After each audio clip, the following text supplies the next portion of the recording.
5 seconds.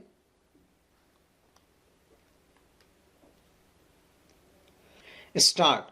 Honorable member, I extend my heartiest congratulations and best wishes to all the newly elected members of the 18th Lok Sabha. You all are here after winning the trust of voters of the country. Very few get this privilege to serve the nation and the people. I am confident that you will fulfill your responsibilities in the spirit of nation first and will be a medium to fulfill the aspirations of 140 crore Indians. I wish Shri Om Birla ji the very best for performing his exalted role as the Speaker of Lok Sabha. He has a vast experience in public life. I am confident that he will be successful in taking democratic traditions to new heights with his skills. Honorable members, I also express my gratitude to the Election Commission of India on behalf of crores of Indians today. This was the largest election in the world. About 64 crore voters perform their duty with the enthusiasm and zeal.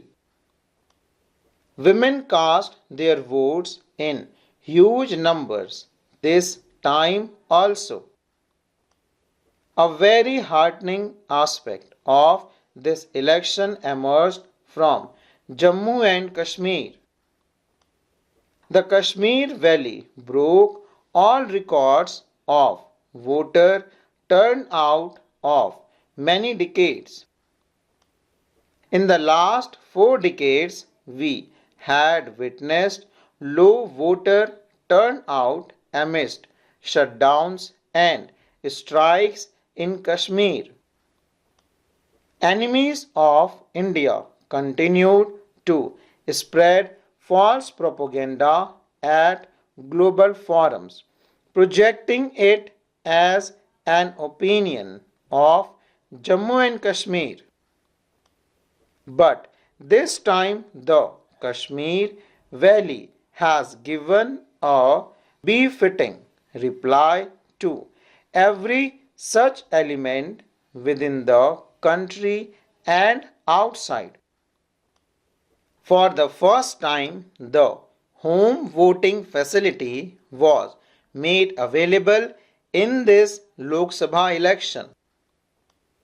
I convey my appreciation for the work done by all the personnel associated with the Lok Sabha elections and also extend my congratulations to them. Honorable members, the whole world is talking about the Lok Sabha election 2024. The world is witnessing that the people of India have elected a stable government with clear majority consecutively for the third term. This has happened after 6 decades, at a time when the aspirations of people of India are at their highest ever. People have reposed faith in my government for the third consecutive term. The people of India have full faith that only my government can fulfill their aspirations. Therefore, this election of 2024 has been an election of trust in policy, intention, dedication, and decisions, trust in a strong and decisive government.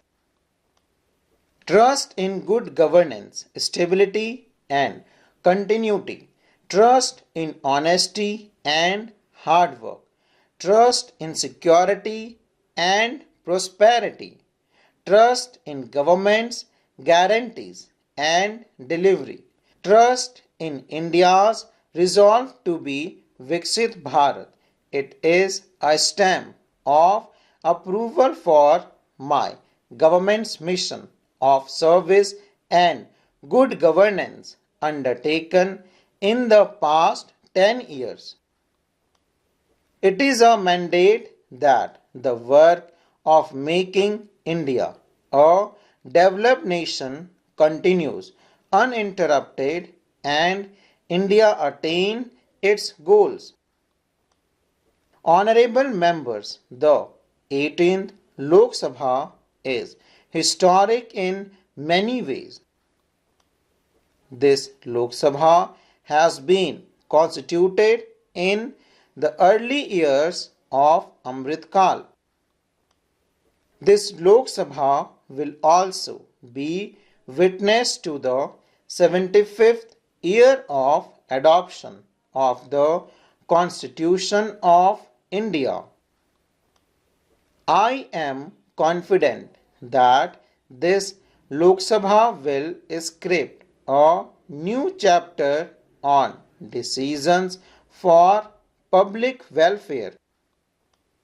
My government will present its first budget in the forthcoming session. This budget will be an effective document of the government's far-reaching policies and futuristic vision. Along with major economic and social decisions, many historic steps will also be seen in this budget. The pace of reforms will be further accelerated in tune with the aspirations of people of India for rapid development. My government believes that there should be healthy competition among the states to attract investors from all over the world. This is the true spirit of competitive cooperative federalism. We will continue to move ahead with the belief that the development of the country lies in the development of the states. Honorable members, the resolve to reform, perform and transform has made India the fastest growing economy in the world today. In 10 years, India has risen to become the 5th largest economy from being the 11th ranked economy. From 2021 to 2024, India has grown at an average rate of 8% annually. And this growth has not been achieved under usual circumstances. In the recent years, we have seen the biggest pandemic in 100 years. India has achieved this growth amidst the global pandemic and despite ongoing conflicts in different parts of the world. This has been made possible due to reforms and major decisions undertaken in the national interest in the last 10 years. Today, India alone is contributing 15% of the global growth. Now, my government is striving to make India the third largest economy in the world. Achieving this goal will also strengthen the foundation of a developed India. Full stop.